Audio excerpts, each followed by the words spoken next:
Ciao a tutti e benvenuti alla quinta giornata del nostro tour on Shakespeare'S Trail. Giuseppe, speriamo che tu ti sia ripreso dalla malinconia d'amore. Sì, buongiorno a tutti. Oggi sono perfettamente in forma e Si vede. ci tengo, diciamo, a chiederti dove andremo oggi. Caro Giuseppe, vediamo se indovini. C'è del marcio in Danimarca. Questa la so. È Macbeth. Ma che dici? Danimarca. Cosa ti dice Hamlet?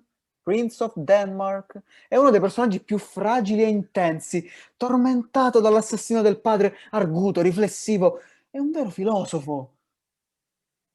Va bene, cioè, abbiamo capito che è il tuo preferito. Vabbè, lo Eh. ammetto, lo ammetto. Infatti sono curioso di vedere cosa ci mostreranno i nostri compagni. Direi quindi sul sipario.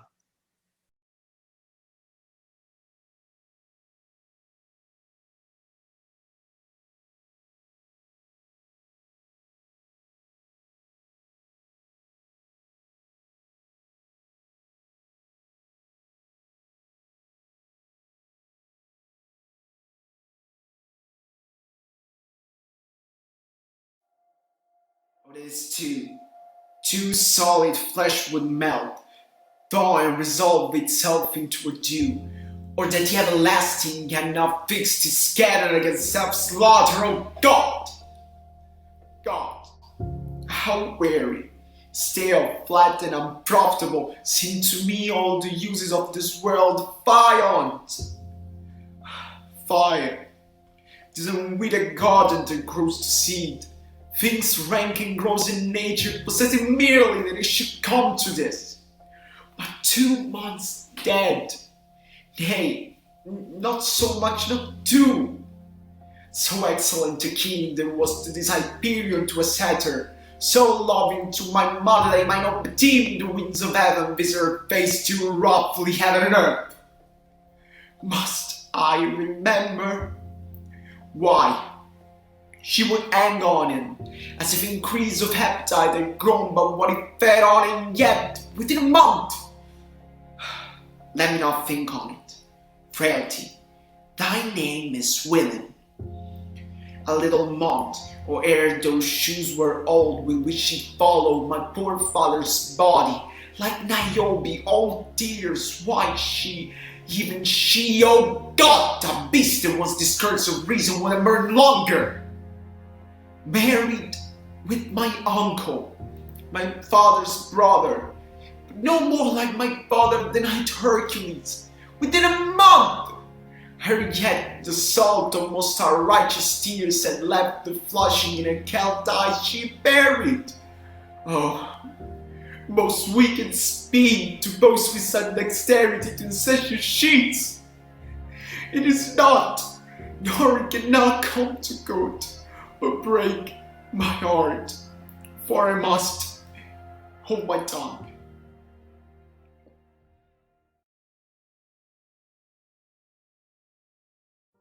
To be or not to be? That is the question.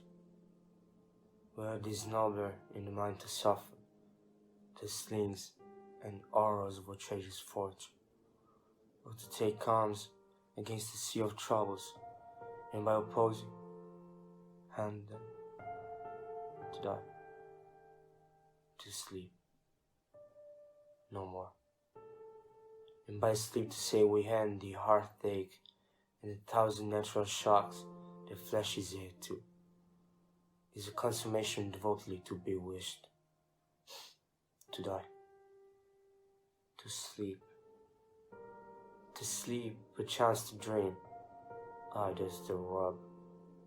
For in the sleep of death, where dreams may come, when we are shuffle this mortal car must give us pause.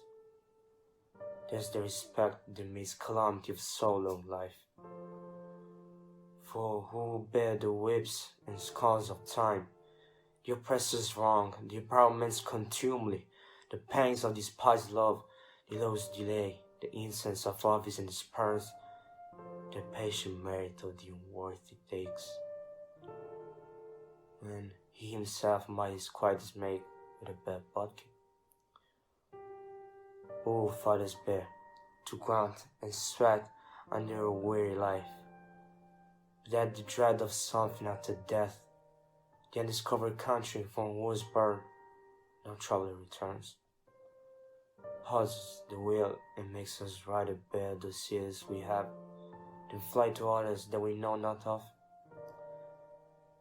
Thus conscience does make cowards of us all, and thus the native view or resolution is secret all with the pale cast of thought, and enterprises of great pitch and moment, we disregard the occurrence to an hour, and lose the name of action.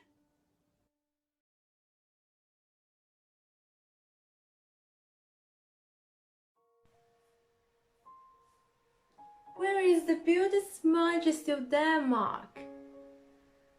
How should I your true love know from another one? By his cockle and staff and the sand ocean. Say you?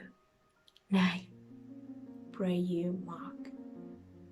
He is dead and gone, lady. He is dead and gone, and is at the grass green turf, and the hills a stone.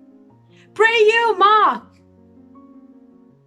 White is short as the mountains know, larded with sweet flowers, which bewept to the grave did not go, with true love showers. Well, God eyed you. They say the whole was a baker's daughter. Lord, we know what we are, but know not what we may be. God be at your table. Pray you, let's have no word of this. But when they ask you what it means, say you this. Tomorrow is a Valentine Day, and in the morning betime, and I am made at your window to be your Valentine. Then up in rows and up this close and up the chamber door, let in the mind, let out the mind, never departed more. Indeed, why that enough I make an end unto. By gifts and vice and charity, lack and fight for shame. By God, they are to blame. Quoth she, before you tumble me, you promised me to wed. I hope all will be well. We must be patient, but I cannot choose but weep. To think that she lay him hide the cold ground. My brother shall know of it, and so I thank you for your good counsel. Come, my coach. Good night, ladies. Good night, sweet ladies. Good night. Good night.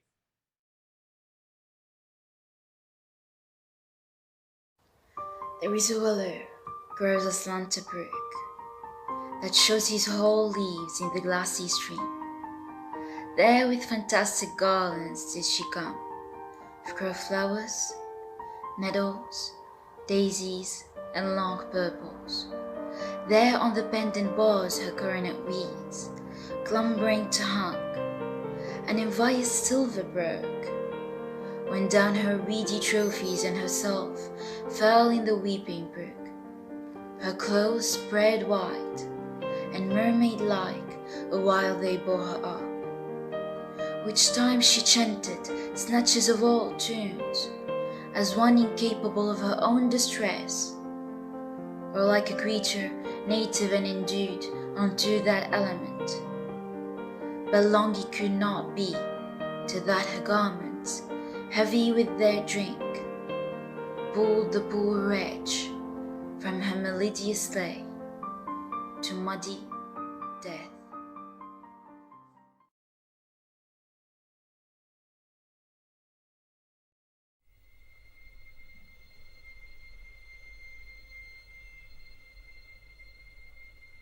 Alas, poor Yorick. I knew him, Horatio. A fellow of infinite jest, of most excellent fancy. He had borne me on his back 1,000 times. And now, how bored in my imagination it is. My gorge rises at it. Here on those lips that I kissed I not know how often.